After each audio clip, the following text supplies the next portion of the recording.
Aujourd'hui, nous allons parler recrutement. Je suis Cédric Watine et vous êtes sur Outils du Manager, le podcast en français le plus écouté sur le management. Alors vous savez que nous avons fait quelques podcasts sur le recrutement. On a fait un podcast qui s'appelle Mettre la barre haut, un autre qui s'appelle Boomerang, un autre qui s'appelle Embaucher du personnel surqualifié et on en a même fait un qui s'appelle Ne recrutez pas.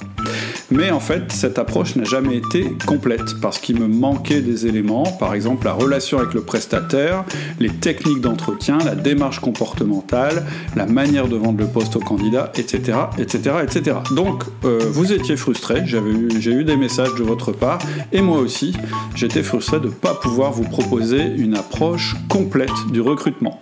Et puis j'ai rencontré Jérémy Coron, avec qui on a déjà fait une interview, et en discutant ensemble, on s'est rendu compte qu'on pourrait peut-être vous proposer quelque chose. Donc dans ce podcast, on va vous exposer notre vision du recrutement. Vous verrez que c'est une approche peut-être un petit peu différente de ce que vous avez l'habitude d'entendre sur le recrutement. C'est l'approche d'outils du manager. Et bien sûr, on vous parlera un petit peu en fin de podcast d'une nouvelle formation qu'on a créée tous les deux, Jérémy et moi. Donc, Jérémy, est-ce que tu m'entends ? Je t'entends très bien, Cédric. Bonjour à toi, j'espère que tu vas bien. Je vais super bien, ravi de revenir sur le podcast.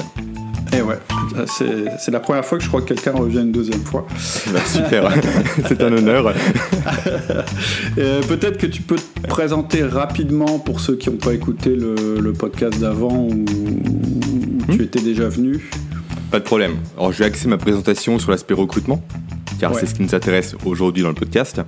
Alors moi j'ai commencé à recruter à l'âge de 18 ans, donc assez tôt, et j'ai fait que ça pendant 10 ans. Pendant 10 ans j'ai fait du recrutement tous les jours, tout simplement. Que ce soit sur des profils assez élevés, des profils peu qualifiés, dans tous les secteurs, j'ai vraiment tout vu durant ces 10 années. J'ai fait uniquement par contre du recrutement en tant que prestataire. Je n'ai pas fait en entreprise, j'ai pas été recruteur par exemple comme un manager qui est amené à recruter. Moi j'intervenais chez les entreprises, chez des clients pour recruter directement leurs collaborateurs, un peu en transversal pour les aider sur le recrutement. Donc j'ai fait ça durant 10 ans. Vas-y, dis-moi.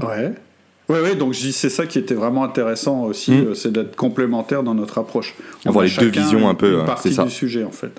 C'est ça. Et donc je fais ça durant 10 ans, j'ai fait au total 7 ans en tant que consultant en recrutement et puis 3 ans en tant que responsable recrutement, où là j'allais un peu plus loin, je formais des collaborateurs, je les accompagnais sur les bonnes pratiques, sur la mise en place d'outils, sur des stratégies, etc. Tout ce dont on a parlé en fait ensemble dans la formation au final. Ok, super. Bon, bah écoute, si t'es prêt, peut-être tu veux nous dire 2 mots sur ce que tu fais maintenant, même si c'est pas dans le sujet d'aujourd'hui, ça fait pas de mal. Alors c'est pas dans le sujet d'aujourd'hui effectivement, mais ça fait pas de mal comme tu dis. Alors aujourd'hui, j'ai récemment en plus réorienté un peu mon approche. Au départ, après avoir quitté le recrutement, j'ai voulu m'axer un maximum sur les soft skills, comme tu le sais très bien. Mais de plus en plus je creusais ce sujet-là, plus je me suis aperçu que le plus important au final était la santé du cerveau et le fonctionnement du cerveau. C'est pourquoi aujourd'hui, j'axe réellement mon travail, au travers d'un podcast, sur comment améliorer son cerveau, ses facultés cognitives pour mettre en application efficacement ses compétences. Tout simplement. Ça passe par l'alimentation. On en a un petit peu parlé lors de l'interview qu'on avait faite la dernière. C'est ça, exactement. J'étais un peu au balbutiement de l'approche à l'époque, et là, je l'ai un peu perfectionné de plus en plus. Et donc, ça passe par plusieurs piliers principaux, tels que l'alimentation, le sommeil, et également tout ce qui est lié à l'environnement, et aussi à l'activité physique et cérébrale. Voilà, en quelques lignes, c'est ce que je fais moi aujourd'hui. Le nom du podcast, juste pour... il s'appelle pour l'instant, je risque de le changer, Soft Skiller. Je laisserai mettre... Ce que je te propose de faire, Cédric, si tu es d'accord bien sûr, c'est de mettre un lien en description du podcast pour amener les personnes intéressées sur mon contenu. Sans souci, avec plaisir. Ok, en fait, ce que je te propose pour la suite du podcast, c'est que tu m'interviewes sur la partie, je dirais, orientée management, qui va être la plus grosse partie du podcast, puisqu'on est sur un podcast orienté management. Puis à mon tour, moi, je t'interrogerai sur la partie recrutement, mais plutôt les techniques de recrutement et puis les relations avec le prestataire. Et puis on finira en disant 2 mots sur la prestation, si ça te va bien. Ça marche. Déjà, on commence par présenter peut-être le plan du podcast. Oui, en fait, on a prévu 4 parties. La première partie, l'acte de management le plus important, mais le moins bien maîtrisé, c'est le recrutement. Deuxième partie, on va voir que l'acte de recrutement, c'est un acte de management au sens complet du terme, et on verra les étapes qui impliquent le management. Ensuite, en troisième partie, on parlera du mindset, parce qu'on va se rendre compte qu'en fait, quand on fait un recrutement, on doit éviter d'avoir le même mindset que quand on fait du management. J'expliquerai ça plus en détail. Et puis en quatrième partie, on regardera tous les autres éléments importants du recrutement en dehors du management. Et puis on conclura par 2 mots sur la formation qu'on vient de lancer sur le sujet. Super. Donc déjà, première chose que tu nous dis, c'est que recruter est l'acte de management le plus important. Ça veut dire quoi précisément pour toi ? Comment tu l'interprètes ça ? Alors la première chose qu'il faut comprendre à propos du recrutement, c'est que le recrutement, c'est là où vous avez le plus de levier. Il y a un auteur qui est assez connu, américain, qui a écrit beaucoup de choses sur les sociétés qui réussissaient.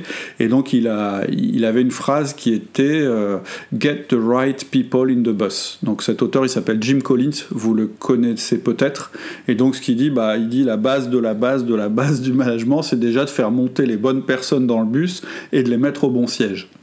Ça veut dire que le recrutement, c'est la voie royale en fait pour avoir une bonne équipe. Il te manque une compétence, il te manque de la capacité, tu veux du sang neuf, c'est par le recrutement que tu vas trouver ta réponse. Et donc, la première chose qu'il faut se dire, c'est que le recrutement, c'est un énorme levier de performance. La deuxième chose, c'est que très clairement, bien recruter, c'est ce qui va permettre de bien manager. C'est toi qui choisis la personne. Et si tu as choisi la bonne personne, tu seras un bon manager parce que tu as choisi quelqu'un qui te correspond, qui correspond à ton équipe. Et donc, ça va faciliter tout le process de management qu'il y aura après. Et ça, je l'ai réalisé vraiment au moment où je me suis dit, tiens, on va faire une formation là-dessus. Je me suis dit, chez Outils du Manager, on parle toujours de comment bien manager, mais en fait, la base, c'est déjà de bien recruter. On ne choisit pas toujours ses collaborateurs, mais quand on a la chance de pouvoir choisir un nouveau collaborateur, vraiment là, il ne faut pas se planter. C'est pour ça que je dis, en premier lieu, que l'acte de management le plus important que vous puissiez faire, c'est vraiment de recruter. Et si on prend l'approche négative, on voit aussi que c'est un des paris parmi les plus risqués qu'un manager va faire. Pourquoi ? Parce que si on se plante sur cet acte-là, ça ruine l'esprit de l'équipe. Ça génère un coût énorme pour l'équipe, à la fois moral mais aussi budgétaire, parce que quand on recrute mal, déjà on a toute une phase d'un premier recrutement, ensuite on a tout le temps qu'on perd à essayer d'intégrer la personne alors que c'est pas la bonne personne, et puis enfin il va falloir licencier la personne et relancer un process de recrutement. Donc en fait, comme on met du temps, en général, à se rendre compte qu'on a mal recruté, on va amplifier encore le phénomène coût et le phénomène négatif sur l'équipe. Donc c'est vraiment, moi j'appelle ça, j'ai une expression, c'est un mauvais recrutement, c'est l'enfer sur Terre, quoi. C'est vraiment le truc, si vous vous plantez, c'est extrêmement, extrêmement grave. Donc, ça, c'est l'approche négative pour montrer que c'est un acte de management extrêmement important. C'est de démontrer que si on se plante, ça a des conséquences négatives, elles aussi, très importantes. Super. Mais ce qui est paradoxal, tu nous dis en parallèle que c'est l'acte qui est le moins bien réussi. Pourtant, il y a beaucoup d'enjeux derrière. Donc pourquoi c'est l'acte qui est le plus compliqué à mettre en place, le moins bien réussi, comme tu le dis très bien ? En fait, il y a plusieurs raisons. J'en vois 3. La première, c'est que c'est quelque chose qu'on ne fait pas souvent. La deuxième, c'est que on va dire qu'il y a un tas de méthodes qui existent, et donc c'est difficile de se fixer sur une méthode. Et la troisième, c'est que souvent, quand on recrute, on est soumis à une pression très importante. Donc je vais prendre chaque élément. La première chose, c'est que l'acte de recrutement, il est extrêmement important, et malheureusement, c'est un acte qu'on ne fait pas souvent. Donc, en général, on n'est pas très fort sur les choses qu'on ne fait pas souvent. D'ailleurs, si je prends le principe inverse, c'est-à-dire si je dis on devient très fort sur les choses qu'on fait souvent, c'est exactement le principe d'outil du manager. C'est-à-dire que le principe d'outil du manager, c'est de mettre en place des outils simples, mais des outils qu'on va utiliser toutes les semaines, et donc on va devenir très très bon dans ces outils pour manager nos collaborateurs. C'est le principe de répétition. C'est-à-dire que plus tu fais de feedback, plus tu fais de 1 à 1, meilleur tu vas devenir en feedback et en 1 à 1, et donc meilleur manager tu vas devenir. C'est un peu le principe des 10 000 heures, où on dit que c'est avant tout la pratique qui nous permet d'être très très fort dans un domaine. Donc malheureusement, ce principe-là, on ne peut pas l'utiliser en recrutement parce qu'on ne recrute pas toutes les semaines. Sauf quand comme toi, c'est notre métier. Et là, effectivement, un recruteur professionnel, il va devenir très très bon. Mais un manager, on va dire que s'il espère devenir bon à force du nombre d'heures qu'il va passer dans ses recrutements, il va dépenser beaucoup de temps et beaucoup d'argent, surtout de l'entreprise, avant de devenir bon. Donc la première raison, c'est celle-là, c'est qu'on ne le fait pas souvent. Et des choses qu'on ne fait pas souvent, il y a peu de chances qu'on soit efficace dans ces choses-là. La deuxième raison, c'est qu'il y a plein d'idées, je vais dire pas louches, mais un peu étranges qui circulent sur le recrutement. Il y a plein de méthodes qui existent. D'ailleurs, on en avait parlé dans un podcast qu'on a fait il n'y a pas très longtemps avec Olivier Siboni, qui a sorti un livre que je vous conseille qui s'appelle Vous allez redécouvrir le management. Et il y a un des chapitres dans ce livre justement sur le recrutement, et il dit vraiment, s'il y a vraiment une approche qui est très peu scientifique et qui est délaissée par les entreprises au niveau scientifique, c'est bien le recrutement. Et en fait, c'est assez amusant d'ailleurs, parce que une entreprise, elle va être extrêmement vigilante, extrêmement rationnelle sur ses investissements, par exemple quand elle va acheter une machine, quand elle va acheter un logiciel, quand elle va acquérir une autre entreprise, on fait des due diligence, il y a plein d'étapes à passer. Par contre, bizarrement, quand il s'agit de recruter, tout d'un coup, on va plus du tout être dans le domaine rationnel, on va être dans le domaine où on a plein de fausses croyances, on va essayer une méthode qu'on a lue dans un magazine, ou bien on va avoir une fois une méthode pour une personne, puis une autre pour une autre personne, ou bien on va recruter au feeling, etc., etc. Donc, la deuxième raison pour laquelle c'est le moins bien réussi, c'est qu'il n'y a pas d'approche, en général, très rationnelle et je dirais scientifique sur le recrutement. Et puis, il y a une troisième raison, c'est qu'en général, quand on recrute, on a beaucoup de pression. C'est-à-dire qu'on a, entre guillemets, un trou à combler, il y a quelqu'un qui est parti, il faut absolument recruter, donc on va essayer de recruter le plus vite possible. En plus, on a la pression de nos équipes, parce qu'elles attendent la nouvelle personne. Et puis, on va détailler ça plus loin, on a... je le détaillerai après, c'est une quatrième raison que je ne vais pas évoquer maintenant.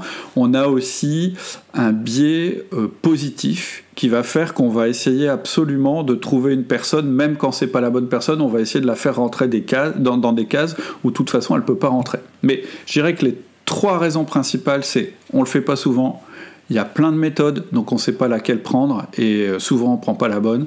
Et enfin, c'est souvent une période de pression assez forte quand on doit faire un recrutement. Et ça, c'est vraiment la bonne recette pour se planter. Et du coup, justement, comment faire pour ne pas se planter ? Quelle est l'approche à adopter ?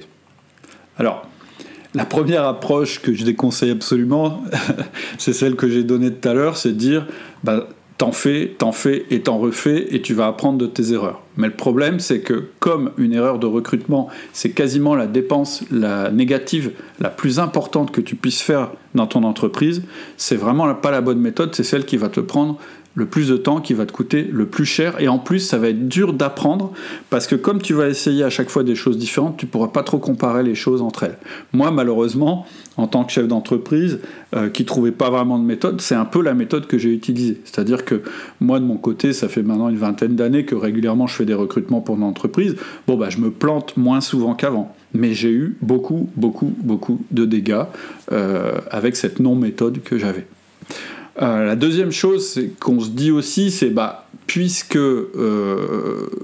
y a des gens qui sont spécialisés là-dedans, comme toi, on n'a qu'à rien faire soi-même, et je dirais tout sous-traiter, c'est-à-dire dire moi je veux une personne comme ça, et puis laisser faire le cabinet, et puis le cabinet va mieux savoir que nous comment faire. Mais il y a deux problèmes derrière. Il y a un premier problème, c'est qu'on passe complètement à côté du levier managérial, parce que moi, ce que j'ai trouvé d'extrêmement intéressant dans le processus de recrutement, c'est de faire participer mes équipes, voire de définir le poste avec mes équipes, etc. Et ça, c'est un levier managérial énorme, à la fois pour sélectionner et pas se tromper, mais aussi pour fédérer nos collaborateurs. Donc si tu sous-traites tout, t'as pas ça. Et puis il y a une deuxième raison, c'est qu'il faut être réaliste. Le cabinet de recrutement, il va peut-être réussir à trouver des profils qui correspondent sur le papier, mais il n'y a que toi qui as une connaissance profonde du poste que tu cherches à pourvoir. Et donc, tout sous-traiter, ça comporte quand même un risque qui est énorme. C'est que tu ne te sois pas compris complètement avec le cabinet qui va s'occuper du recrutement. Donc, pour moi, la bonne méthode, elle a 4 points qui sont primordiaux. Le premier point, peut-être le plus important, c'est que toi, en tant que manager, qui doit faire un recrutement, tu aies le bon mindset. Donc, la première chose, c'est de comprendre comment fonctionne un recrutement et orienter ton esprit pour adhérer aux techniques qu'on va proposer. La première chose, c'est le mindset. Et c'est, dans notre formation, on commence par là parce que c'est la chose la plus importante, et on va en parler dans une des parties de ce podcast. On va voir que c'est le mindset du recruteur, il est assez différent du mindset du manager. Le deuxième élément vachement important, c'est d'avoir le bon partenaire. J'en parlais juste avant, mais si tu te trompes de partenaire, ça va être compliqué puisque c'est à lui que tu vas confier le travail en amont des entretiens. Et puis, avoir le bon partenaire, ça veut dire aussi savoir négocier avec tes partenaires recruteurs. Moi, j'ai appris ça un peu sur le tas, et en discutant ensemble, on s'est rendu compte qu'il y avait quand même beaucoup de boulot à faire de ce côté-là. Ensuite, il faut qu'on ait le bon processus, c'est-à-dire qu'un recrutement, ça a un début et une fin, mais on va voir que le début, il est beaucoup plus en amont que de la recherche des CV, par exemple. Ça va vraiment démarrer par ton besoin dans l'entreprise, et souvent on fait plein d'erreurs déjà à ce moment-là. C'est-à-dire, par exemple, on essaye de recruter exactement la personne qui a quitté l'entreprise. Ou bien on essaye de recruter exactement le profil de poste qu'on a là dans la fiche de poste. Ou bien on n'a pas trop d'idées et du coup on recrute un peu quelqu'un et finalement on se rend compte que c'était pas la bonne personne. Donc il y a vraiment un processus pas à pas. Il démarre très en amont et puis il va jusqu'au bout, qui est l'intégration du candidat dans l'entreprise. Et puis la dernière chose qui est hyper importante, une fois qu'on a le bon mindset, le bon partenaire et le bon processus, c'est avoir les bons comportements. C'est quoi les bons comportements ? Ça veut dire, une fois que j'ai compris le mindset, une fois qu'on m'a présélectionné les bons candidats, une fois que je suis devant le candidat, qu'est-ce que je dois faire, moi, en tant que manager, très concrètement ? C'est quoi ? Qu'est-ce que je dois dire ? Comment je dois formuler mes phrases, etc., etc. Et surtout, puisque je vais faire participer mes collaborateurs, comment je fais pour que eux aussi, ils aient le même type de comportement que moi ? C'est-à-dire qu'on ne soit pas dissonant entre nous. Et on va voir que cette partie-là, qui est les bons comportements, elle est extrêmement importante parce qu'elle va tout conditionner jusqu'au bout, et y compris l'entretien de débriefing, c'est-à-dire le moment où tu rencontres tes collaborateurs, puis on discute, et puis le moment où toi, tu vas décider si tu embauches la personne ou pas. Donc, pour moi, voilà, il y a 4 vraiment piliers, on va dire, pour un bon recrutement. C'est le bon mindset, le bon partenaire, le bon processus et les bons comportements. Il y a une notion que tu viens d'aborder également à l'instant qui m'a beaucoup plu lorsqu'on a échangé ensemble quand on a créé la formation. C'est le fait que le recrutement, c'est un acte de management à part entière. Est-ce que tu peux développer un peu cette partie-là qui est très intéressante et qui va intéresser, je pense, ton audience ? Oui, bien sûr. En fait, c'est un petit peu ce que j'avais commencé à expliquer là, quand j'ai parlé du processus. C'est qu'en réalité, un processus de recrutement, ça ne démarre pas au moment où, par exemple, on sélectionne les CV, ou au moment où le candidat est devant nous. Ça démarre beaucoup plus tôt. Et pour moi, en fait, il y a 5 grandes étapes dans un recrutement. En fait, un recrutement, on pourrait dire, c'est un projet. Un petit peu comme un chef de projet, le jour où tu dois faire un recrutement, tu deviens le chef de projet du recrutement. Et donc, tu vas avoir des étapes. La première étape, il y en a 5, donc la première, c'est avoir une préparation qui soit impliquante. Après, je vais expliquer ce que ça veut dire. La deuxième étape, c'est l'accompagnement. La troisième étape, c'est le débriefing. La quatrième étape, c'est la décision, et la cinquième étape, c'est l'intégration. Là, je parle des étapes managériales, je ne parle pas de la relation avec l'agence, de la relation avec les candidats. C'est pour expliquer en termes de management ce que ça peut t'apporter avec ton équipe existante. Parce que souvent, on insiste beaucoup quand on parle de recrutement sur 2 aspects. Le premier, c'est la sélection, et le deuxième, c'est l'intégration. Et c'est des aspects qui sont importants. Par contre, on va voir que ces aspects, ils ne sont pas suffisants. Donc, la première étape, c'est la préparation impliquante. En fait, un recrutement, avant d'être un recrutement, c'est une occasion en or qui arrive très rarement dans la vie d'une équipe, j'ai dit que c'était rare les recrutements, de rebrasser les cartes et en réalité de complètement redéfinir ton équipe. C'est complètement dommage quand par exemple tu as un départ ou par exemple tu as une surcharge de travail ou bien le besoin d'une nouvelle compétence.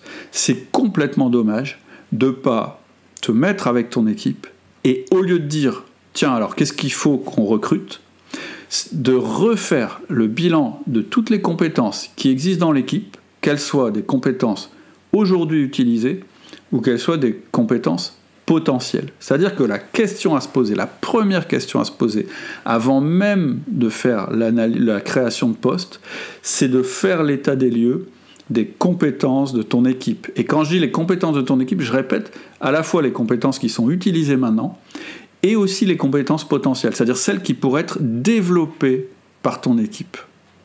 Parce qu'on va voir que le fait d'envisager quelqu'un, ça permet aussi, c'est-à-dire quelqu'un de nouveau dans l'équipe, ça permet aussi de changer les personnes qui sont dans l'équipe et ça peut être une opportunité de transformation des personnes. Donc, quand tu commences par ça, tu envoies un message à tes collaborateurs qui est la solution déjà elle est chez vous. C'est-à-dire que, moi je vais te citer un exemple que j'ai eu récemment, je sais que j'ai quelqu'un qui va quitter mon équipe, plutôt que de dire on va recruter le même profil, d'ailleurs c'était impossible parce que c'est un profil très complexe, on en a déjà parlé ensemble, eh bien j'ai dit non. Est-ce que dans l'équipe, il n'y a pas des gens qui seraient intéressés par récupérer une partie des attributions de cette personne ? Et est-ce que du coup, elles vont devoir lâcher d'autres choses ? Et est-ce que du coup, la personne qu'on va recruter, elle va pas plutôt récupérer des choses que les autres auront lâchées ? Tu vois, je sais pas si je me fais bien comprendre, mais l'idée, c'est de voir ton équipe comme un ensemble de compétences possibles ou pas, et à partir de ça, à partir des manques qu'il y aura une fois que tu auras fait ce bilan, de définir le profil que tu vas intégrer. Donc, première phase dans la préparation impliquante, c'est rebrasser les cartes de ton équipe. Tu n'as pas beaucoup d'occasions de le faire et il faut absolument démarrer par ça. Ensuite, démarrer tout de suite de cette manière-là, même si à la fin c'est pour dire non, on va recruter exactement le même type de profil, tu auras déjà impliqué les personnes, tu leur as déjà demandé leur avis, tu leur auras proposé probablement des promotions, des mouvements dans l'équipe, etc. Mais tu auras aussi donc démarré leur intégration dans le processus de recrutement. Donc première étape, préparation impliquante. La deuxième étape, qui est importante, et en fait c'est pas une étape, c'est quelque chose qui va durer pendant tout le processus, c'est ce que j'appelle l'accompagnement. C'est-à-dire que tu vas faire participer tes collaborateurs au choix, autant au début qu'à la fin. Et en faisant ça, tu vas leur confier des responsabilités. Alors à la fin, je dévoile pas un secret, c'est toi qui vas décider. C'est-à-dire qu'il est même possible de recruter quelqu'un alors que personne dans l'équipe n'est d'accord. Je le conseille pas, mais ça pourrait exister. C'est pas eux qui vont choisir, mais ils vont participer à tout le processus, et c'est extrêmement important. Première chose dans l'accompagnement qui est intéressante. La deuxième chose dans l'accompagnement qui est intéressante, c'est qu'ils vont apprendre énormément de choses. Déjà, ils vont apprendre à recruter, parce qu'en fait, tu vas les faire participer aux entretiens de recrutement. Donc, tu vas leur apprendre des choses au niveau comportemental. Tout ce que toi, tu auras appris en tant que manager, eux aussi vont l'apprendre, et donc ça va les faire grandir, ils vont acquérir une nouvelle compétence. Et on va voir qu'en fait, quand on acquiert des compétences en recrutement, on acquiert aussi des compétences en comportemental, en négociation, etc. C'est-à-dire des compétences qui vont aussi nous être utiles dans d'autres domaines de notre métier, qui sont en réalité des soft skills. Et donc, dans la deuxième phase je dirais le deuxième pilier de cette intégration, de ce recrutement au niveau managérial, ça va être de coacher tes collaborateurs et donc de les faire grandir. Donc c'est extrêmement important. La troisième chose, c'est le débriefing. Tu vas les faire participer, donc il y aura une réunion spécifique, et tu vas les faire participer d'une manière qui implique, c'est pas eux qui vont décider, mais ils vont te dire quelle aurait été leur décision. Donc, tu vas leur apprendre, à partir de critères qu'ils auront réunis pendant les entretiens, à te proposer une solution. Donc ça va te servir en management aussi. Et puis évidemment, après, tu vas décider. Donc ça, je ne vais pas rentrer dans le détail, j'ai une formation là-dessus. Et puis, la cinquième chose, ce sera l'intégration. Et ça, l'intégration, en réalité, elle va être d'autant plus simple que toutes les étapes d'avant, ça aurait été comme une pré-intégration pour le candidat. C'est-à-dire que le candidat, il aurait été défini sur le papier par l'équipe.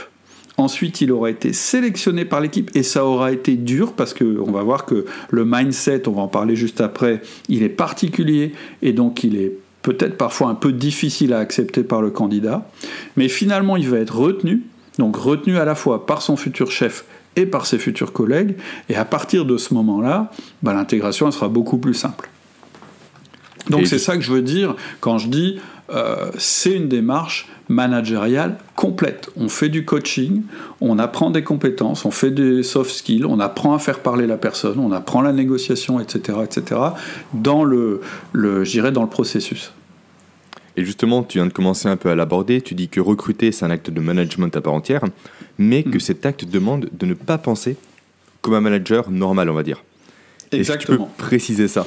Parce que c'est un peu ambivalent comme propos au final. Ouais, et c'est pas évident à comprendre, mais c'est absolument primordial. Moi, c'est ce que j'ai mis en premier quand j'en ai parlé tout à l'heure, c'est le mindset.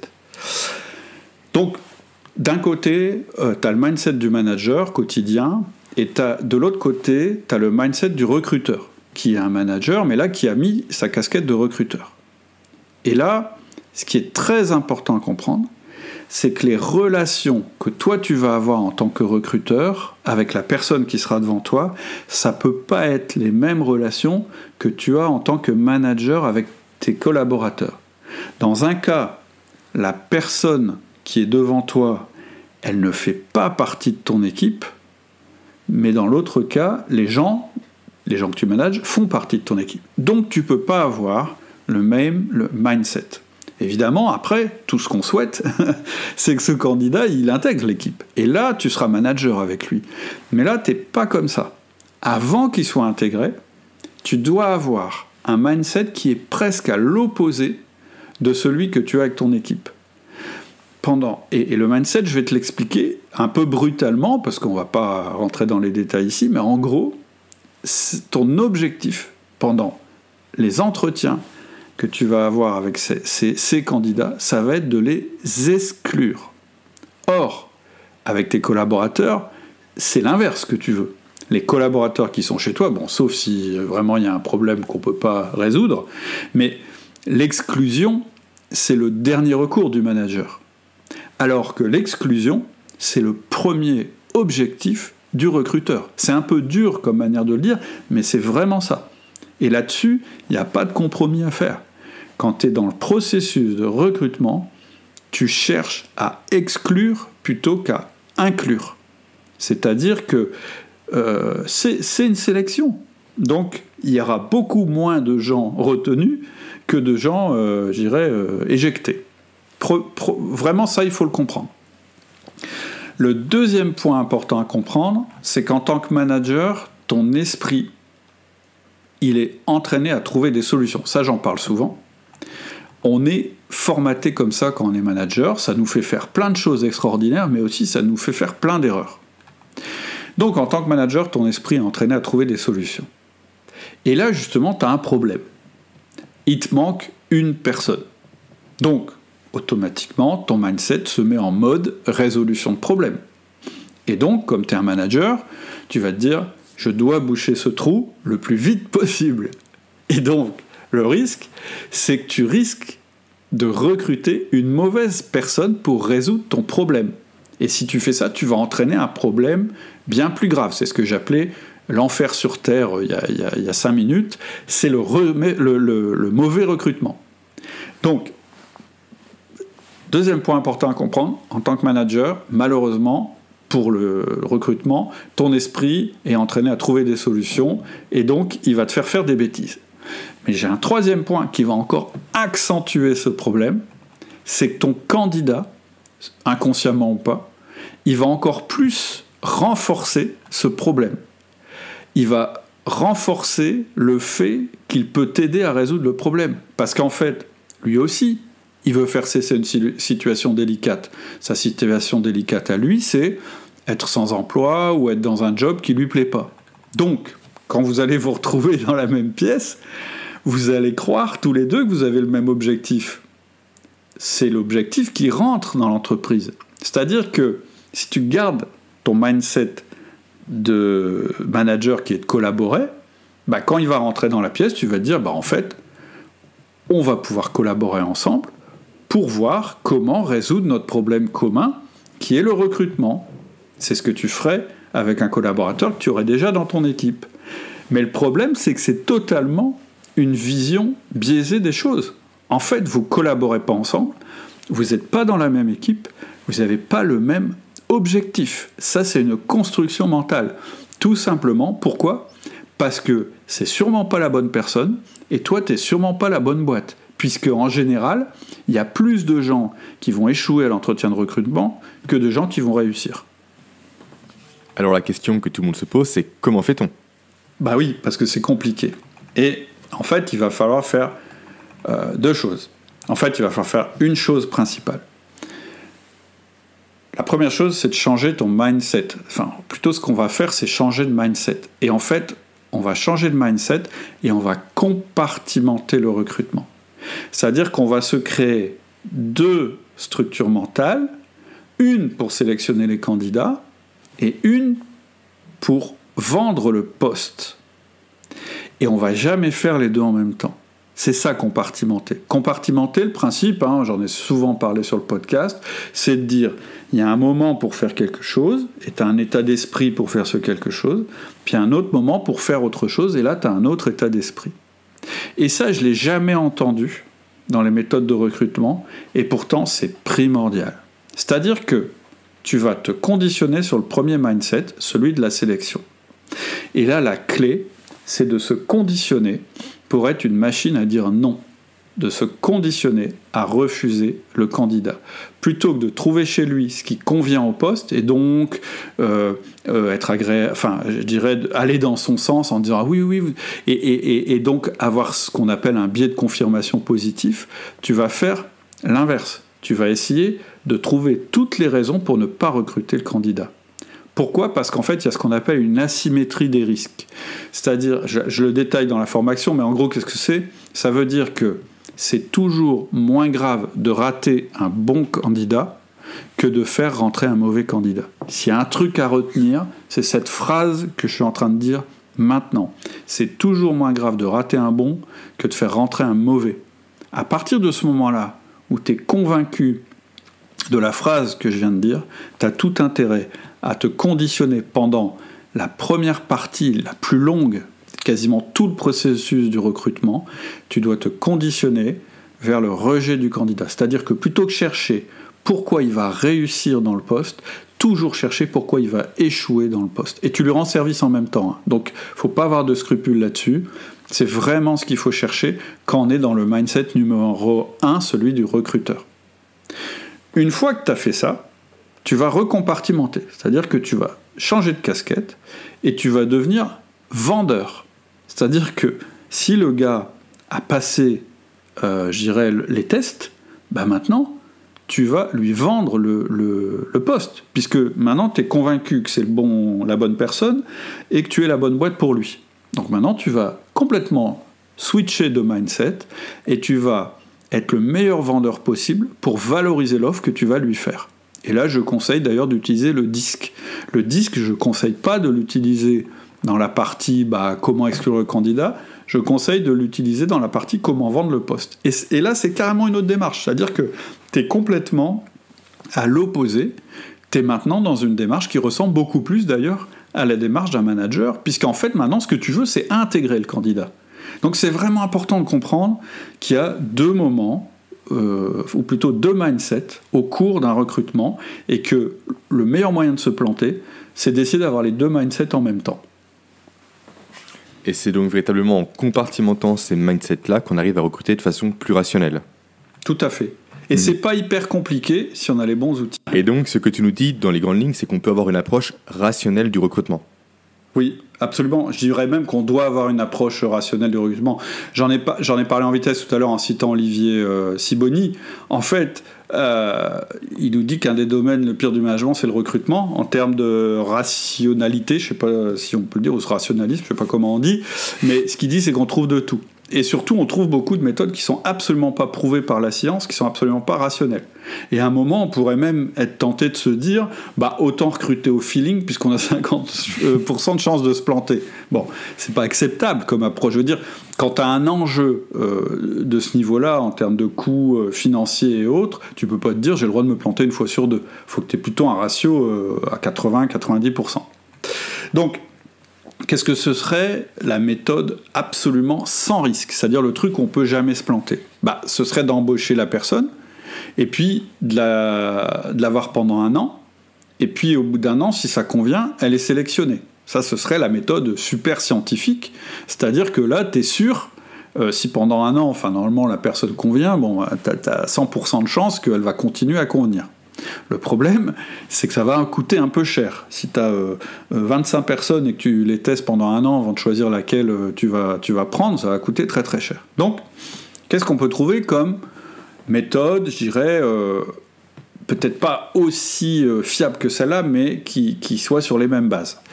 Ça va être plutôt de regarder dans le futur, de regarder dans le passé de la personne. Et la question, c'est... si cette personne a déjà réussi dans le poste que je propose, il y a quand même des chances considérables qu'elle continue de réussir dans ce poste chez moi. T'es d'accord? C'est logique. Je suis d'accord. Mais il y a un problème. Mais il y a un problème. Le problème qu'on va identifier très très vite, c'est qu'aucun poste ne se ressemble point pour point. Aucune entreprise, aucune situation, aucune équipe ne se ressemble. C'est-à-dire que si tu crois que, par exemple, sur un poste d'acheteur, tu peux comparer les postes entre eux, tu te trompes, parce que le poste d'acheteur, il peut avoir de multiples comportements, en fait, qui lui sont rattachés.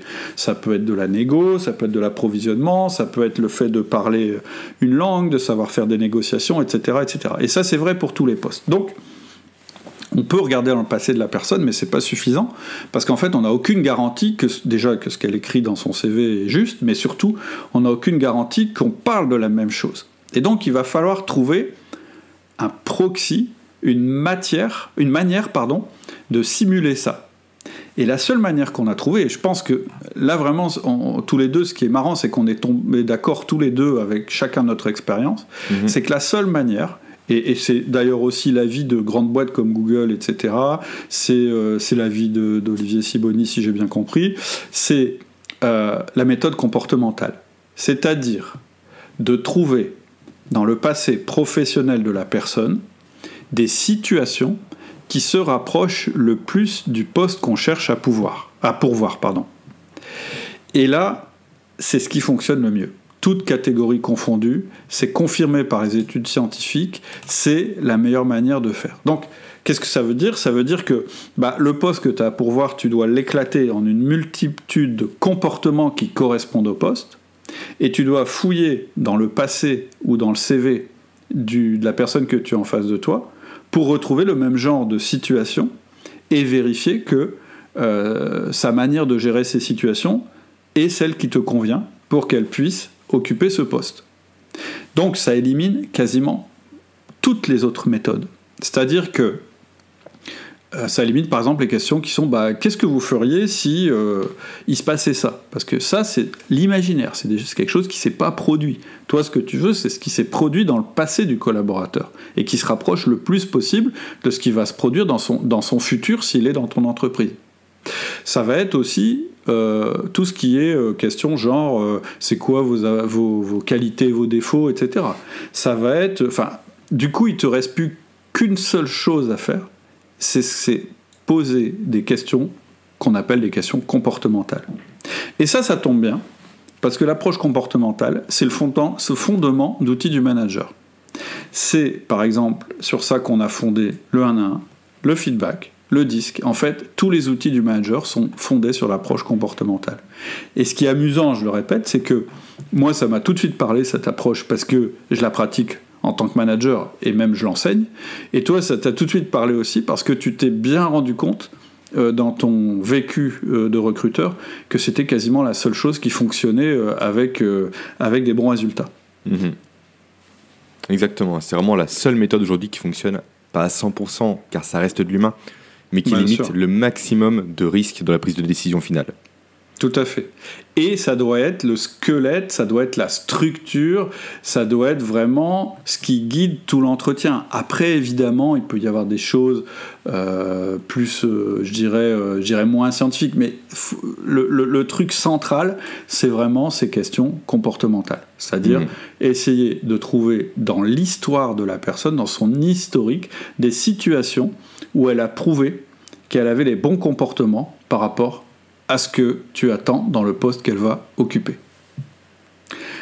Voilà, ça clôt, je dirais, les 3 premières parties qui étaient vraiment les parties axées sur le management. Et là, on va entrer dans la 4e partie qui est la partie recruteur-prestataire. Et donc, dans cette partie, on va inverser les rôles, si tu es d'accord. Ça me va très bien. Je trouve que c'est intéressant qu'on échange nos casquettes. Et maintenant, moi, je vais t'interroger sur les parties du recrutement qui ne font pas partie du management, mais qui sont spécifiques aux recruteurs. Donc, peut-être que pour commencer, tu peux nous dire ce que c'est qu'un bon recruteur, c'est-à-dire un bon prestataire par rapport à un mauvais. D'accord. Alors, la réponse, on va dire un peu type, c'est un bon recruteur, tu lui confies un poste, il recrute. Ouais. Un mauvais recruteur, tu lui confies un poste, il recrute, mais c'est un mauvais recruteur. Petit clin d'œil aux inconnus. Non, plus sérieusement, un bon recruteur, c'est quoi ? C'est un recruteur qui sait s'adapter tout simplement à ta façon de fonctionner. C'est un recruteur qui va savoir réellement se calquer sur tes initiatives, sur tes idées, qui va réellement comprendre l'enjeu du poste, de l'entreprise, avoir une vision globale réellement de la stratégie que tu veux adopter au travers du recrutement. C'est pour ça qu'il est important en fait, non pas de choisir des recruteurs, mais réellement de créer des partenariats avec des cabinets ou avec des prestataires. Plus tu auras un partenariat qui va être ancré, qui va être sur le long terme, plus la personne va connaître réellement tes enjeux et plus elle sera même de t'aider précisément. Donc ça, c'est vraiment dans l'idéal, on va dire. Et après, forcément, il y a aussi des critères universels qui distinguent les bons recruteurs des mauvais recruteurs. La première chose qui me vient à l'esprit, je donnais grosso modo 2 critères sur lesquels tes auditeurs peuvent se baser pour un peu identifier les bons comportements des mauvais comportements chez les recruteurs. La première chose, ce sont les annonces. Ça peut paraître bête à dire, mais la première chose que doit faire un manager qui cherche à recruter et à déléguer ce recrutement, c'est de vérifier la qualité des annonces des recruteurs qu'il souhaite sélectionner. C'est bête à dire, mais l'annonce, c'est la porte d'entrée des candidats. Et donc une annonce qui est mal rédigée, donc soit où il manque des informations importantes, soit où sont présentes des fautes d'orthographe, soit où sont présents des critères discriminatoires, tout ça, c'est un no-go directement. Si un prestataire présente des annonces non qualitatives qu'elle met sur le marché de l'emploi, il faut tout de suite fuir ce prestataire éventuel-là. Ça, c'est la première chose. D'accord. Ensuite, la deuxième chose, il faut tout simplement poser au prestataire la question suivante. Il faut lui demander quel job board il utilise. Alors, un job board, c'est quoi ? Tout le monde ne connaît pas ce terme-là. Ce sont les outils dont se servent les cabinets de recrutement pour mettre des annonces en ligne et pour trouver des candidats qui sont en veille sur le marché. Et plus le prestataire va utiliser des job boards, on va dire, spécifiques, des job boards particuliers et précis par rapport à tes recherches, plus il sera à même de trouver des candidats réellement qui vont répondre à ton besoin. Donc ça, c'est les 2 critères, on va dire, que tout le monde peut regarder facilement avec une simple question ou une simple recherche sur Internet. Ok, d'accord. Ok, donc déjà, il faut presque faire, je dirais, passer un entretien de recrutement au recruteur. C'est ce qu'on préconise dans notre méthode, dans tous les cas, c'est vraiment faire passer un processus de recrutement au recruteur. C'est sûr, il y a 5 étapes à respecter, on ne va pas les détailler maintenant, ça serait un peu trop long, mais 5 étapes qui permettent de vérifier précisément si le recruteur qu'on va choisir est qualifié ou non pour nous accompagner sur le recrutement. Ok. Ça me paraît essentiel aujourd'hui. Ok. Après, il y a un aspect qui est pas évident, je trouve, c'est la négociation avec le recruteur. Parce que on va devoir, évidemment, à un moment parler prix, conditions, etc. Mais en même temps, c'est un partenaire et on n'est pas forcément à l'aise là-dedans. C'est vrai que c'est compliqué. J'ai souvent été confronté en tant que prestataire à cette tension lorsque le prix est évoqué. Le salaire, c'est le prix, c'est 18%. Est-ce qu'on peut baisser à 15, à 16 ? À chaque fois, c'est un peu conflictuel comme situation. Et en fait, le souci des managers ou des personnes qui cherchent à faire appel à un prestataire, c'est qu'elles n'abordent pas spécialement le problème de la bonne façon. Il ne faut pas chercher à demander une réduction de prix sans proposer autre chose en retour. Il faut réellement proposer une réduction de prix dans un échange gagnant-gagnant. Si je demande une réduction de prix, c'est que moi, j'apporte également des choses qui vont faciliter la vie du prestataire. Et typiquement, c'est ce que toi, tu fais aujourd'hui. C'est ce qu'on a aussi formalisé dans la méthode de recrutement que l'on préconise. C'est le fait de donner au prestataire déjà tous les éléments nécessaires pour qu'il puisse comprendre précisément l'enjeu du poste à pourvoir et toutes les compétences attendues. Ça, c'est super important.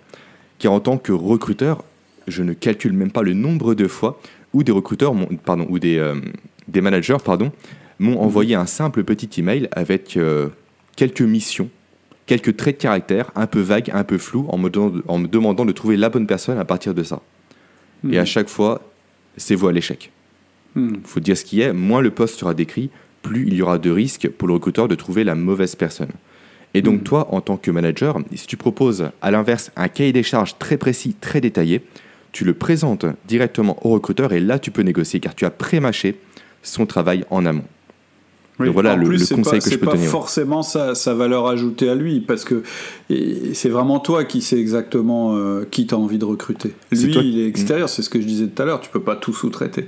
C'est toi qui sais d'une part, et possible d'autre part, ça évite les allers-retours par la suite, à se passer les coups de fil, à s'envoyer des emails, à faire des visites de poste en plus.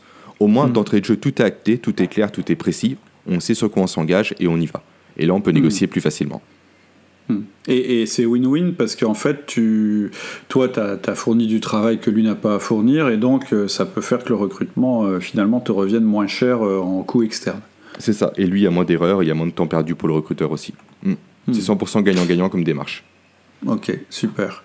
Ce que j'ai trouvé aussi vraiment intéressant dans notre collaboration, c'est un autre aspect aussi, à celui-là qui est vraiment sympa, c'est toutes tes méthodes de recruteur, parce qu'en fait, ça, c'est des trucs qui sont pas connus des managers. C'est des trucs que tu as pu lire à droite à gauche, mais j'ai trouvé que ce qui était intéressant, c'est que toi, t'as, un petit peu comme moi je l'ai fait dans ma partie management, toi, tu as réuni des espèces de bonnes pratiques, ou plutôt des bons comportements qu'il faut avoir quand on a, par exemple, quand on a le candidat devant nous. C'est vrai qu'il y a plusieurs outils que j'ai pu élaborer au fur et à mesure de mes entretiens et de mes échecs surtout.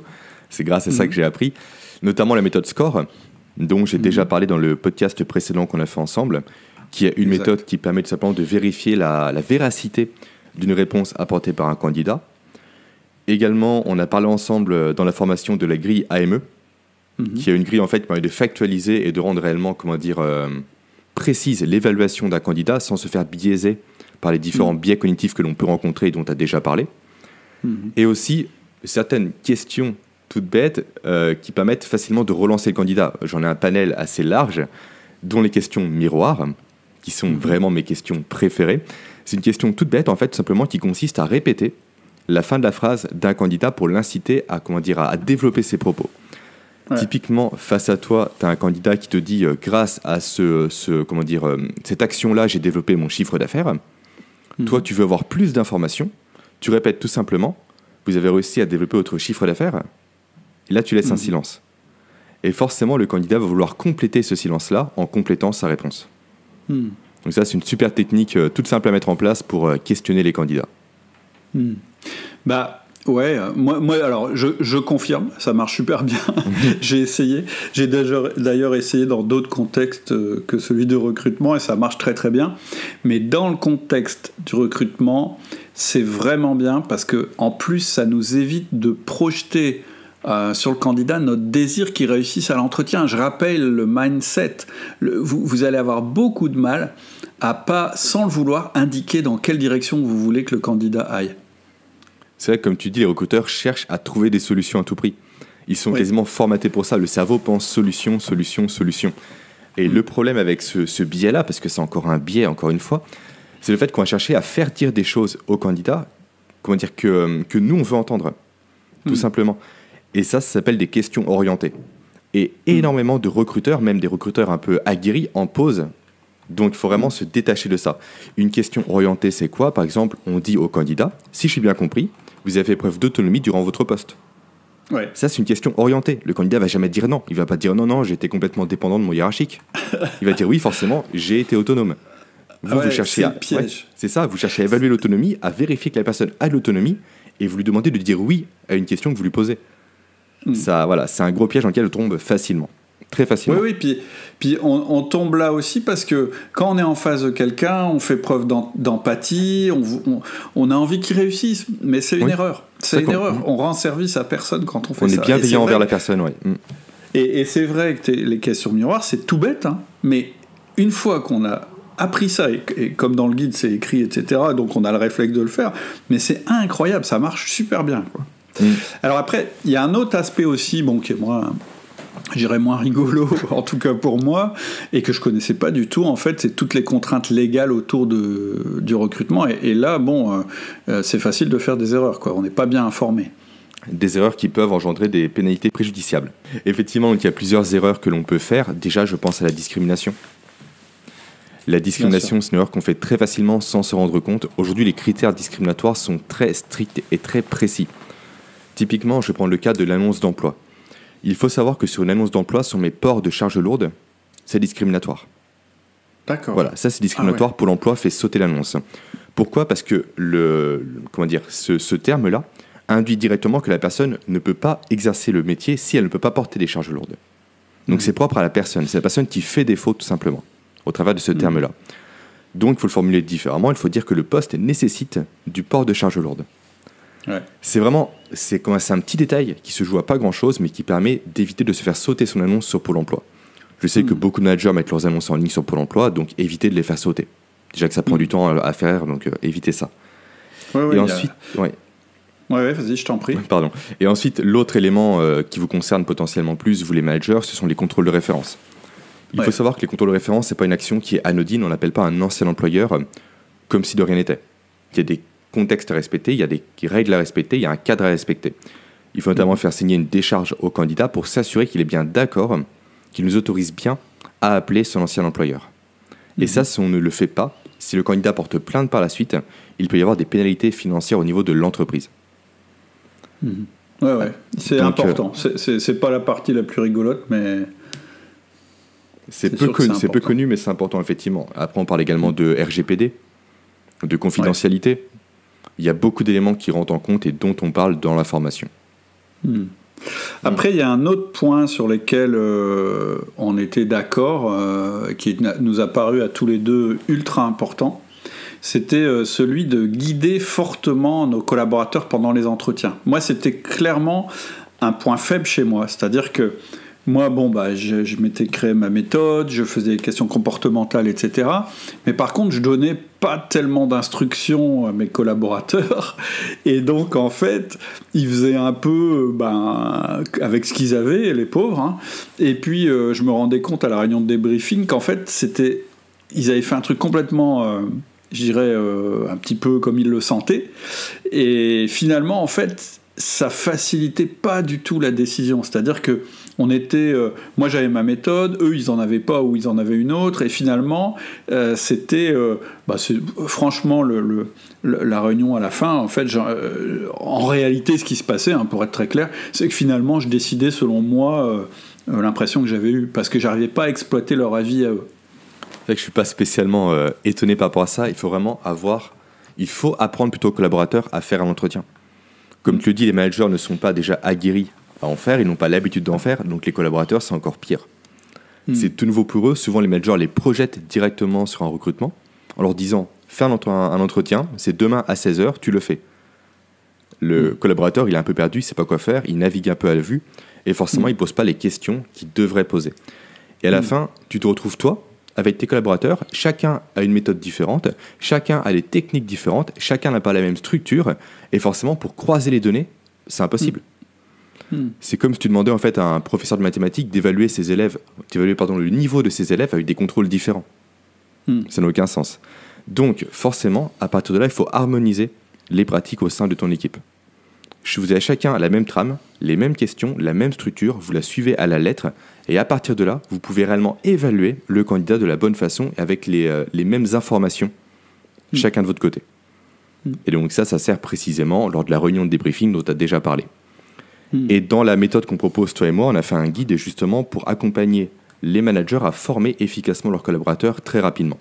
C'est un guide de bonne pratique, on peut dire ça comme ça, qui prend forme d'une checklist avec toutes les étapes à respecter, les questions à poser, les comportements à avoir et le mindset à adopter. Comme ça, au moins, vous donnez ça à chacun de vos collaborateurs, ils le lisent et après, ils sont parés pour réellement appliquer vos méthodes et votre stratégie. Et vous, à la fin, vous allez pouvoir débriefer efficacement sur les candidats que vous avez reçus respectivement. En fait, un truc qu'on n'a pas dit aussi, ça me revient maintenant en t'écoutant, c'est qu'il y a aussi un point sur lequel on est tombé tout de suite d'accord, c'est qu'on ne fait pas d'entretien en collectif. C'est-à-dire que exact.